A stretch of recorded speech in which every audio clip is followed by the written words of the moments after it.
BodyBags, where horror lies.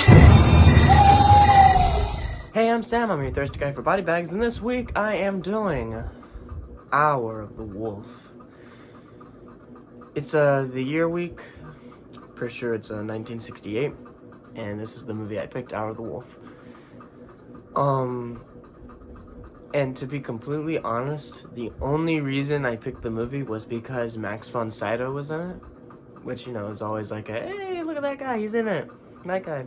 It was a little difficult watching the movie because I couldn't find it anywhere that I could like rent it off. The only place I could watch it was on YouTube, but the quality was very bad.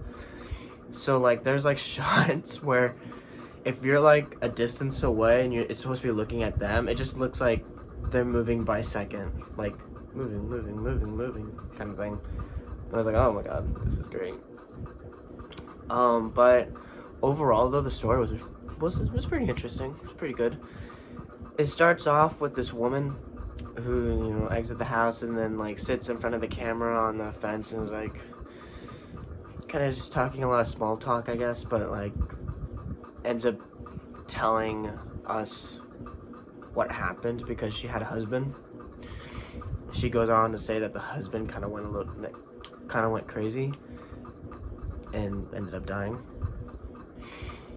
And so the movie is basically what happened.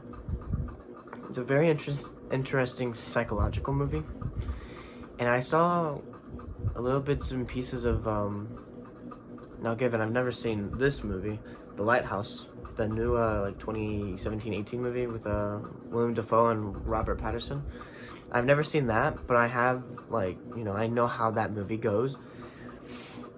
And Hour of the Wolf is very similar to like how the movie kind of goes.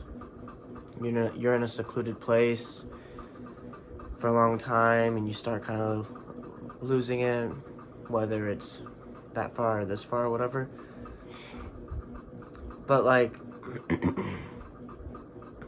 you're not really sure if it's like all in his head or if there's like more to the story, like if it's like more spiritual or whatever.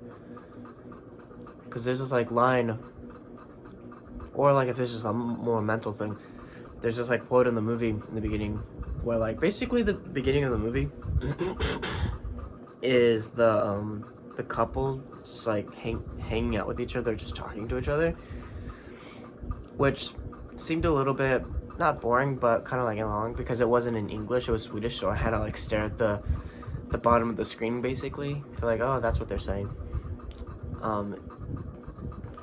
Or I think it was Swedish. It was something like that.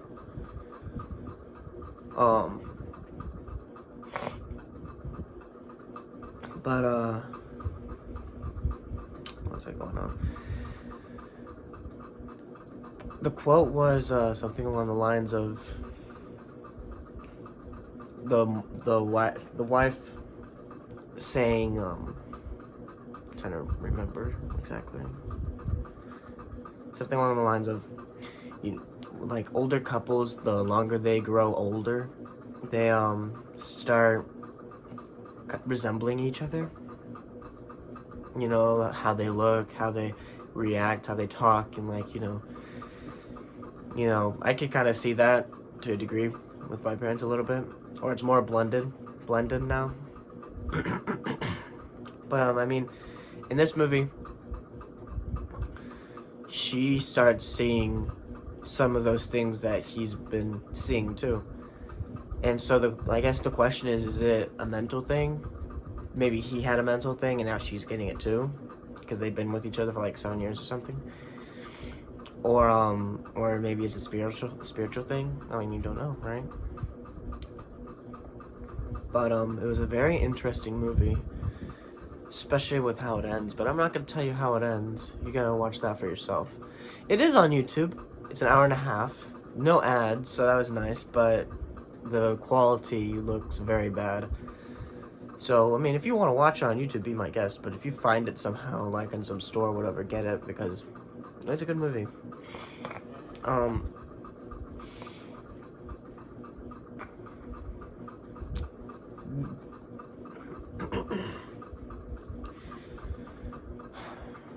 I mean, there's not that much else I supposed to say about the movie. I mean, it's a pretty good movie.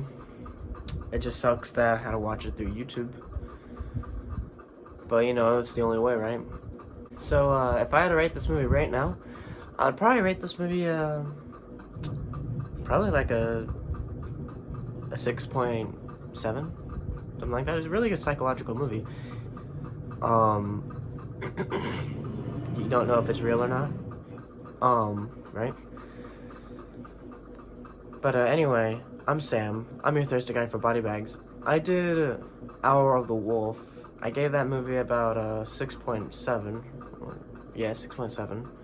And I'll see you next week. Goodbye.